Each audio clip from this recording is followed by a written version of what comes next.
IPEC mostra Bolsonaro na frente de Lula aqui no Sul. Mas no Sudeste e Nordeste a coisa é bem diferente. Será que Lula terá força suficiente para vencer já no primeiro turno? Eleições 2022, comentário do dia.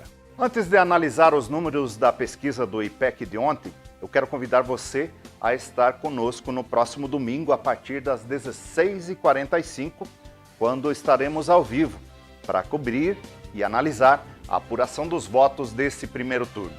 Você poderá acompanhar nas páginas do jornal Preto no Branco e também do Piccolo Esporte Notícias.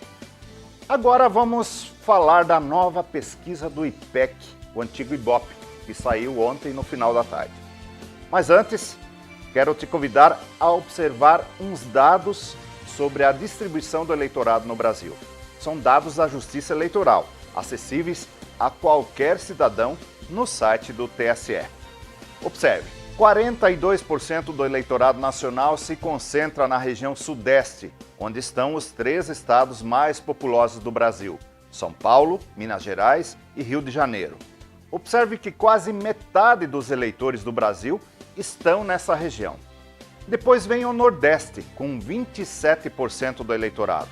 E só depois aparece o Sul do Brasil, com 14% dos eleitores. O Norte tem 8% e o Centro-Oeste 7%. Ou seja, se somarmos os eleitores do Sul, do Centro-Oeste e do Norte do Brasil, vamos chegar a um pouco mais do que os eleitores só do Nordeste. Se observarmos a pesquisa do IPEC de ontem, nos seus recortes regionais, é possível perceber por que o Lula lidera a pesquisa com larga vantagem. Mesmo que no Sul, no Centro-Oeste, a própria pesquisa mostra Bolsonaro na liderança. Aliás, não seria necessário nem pesquisas para perceber isso, basta sair às ruas. O detalhe é justamente nas regiões que concentram o maior eleitorado do país. Aí o cenário é outro. No Sudeste, a vantagem de Lula sobre Bolsonaro já é de 12 pontos e vem crescendo.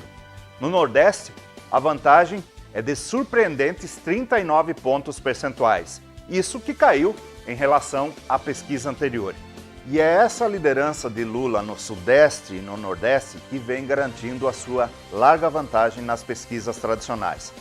Considerando que há várias semanas as pesquisas tradicionais não apresentam diferenças relevantes, nem Lula e nem Bolsonaro oscilam muito e nenhum outro candidato cresceu. Observe isso no gráfico que mostra a evolução dos candidatos nas 6 pesquisas feitas pelo IPEC desde o dia 15 de agosto, quando começou a campanha. Note que não houve grande oscilação. Lula cresceu um pouquinho e Bolsonaro caiu minimamente.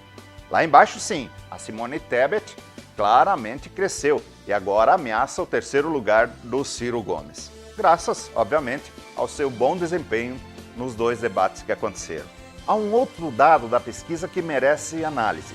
Cerca de 80% do eleitorado se declara decidido em quem vai votar. E os mais decididos são justamente os eleitores do Lula e do Bolsonaro, que chegam a 90% de certeza do voto. São eleitores muito fiéis dos dois e que não mudam mais.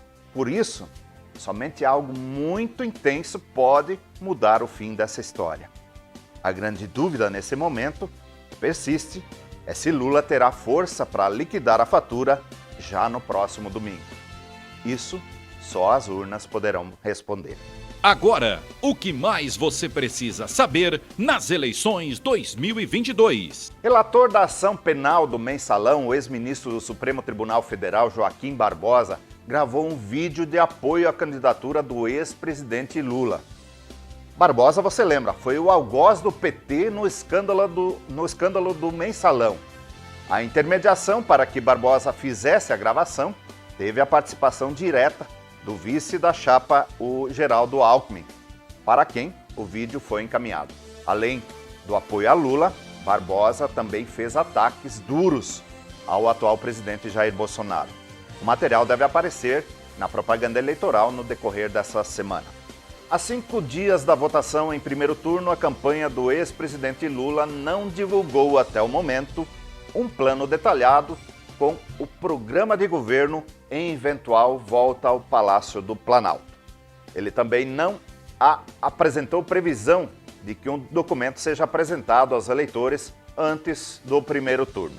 Ontem, o Lula afirmou que não precisa fazer promessas. A colunista Mônica Bergamo, da Folha de São Paulo, publica hoje um artigo afirmando que ministros, ex-ministros e políticos que apoiaram até agora o Jair Bolsonaro já começaram a mandar recados através de interlocutores de que nada tem contra ele, muito pelo contrário.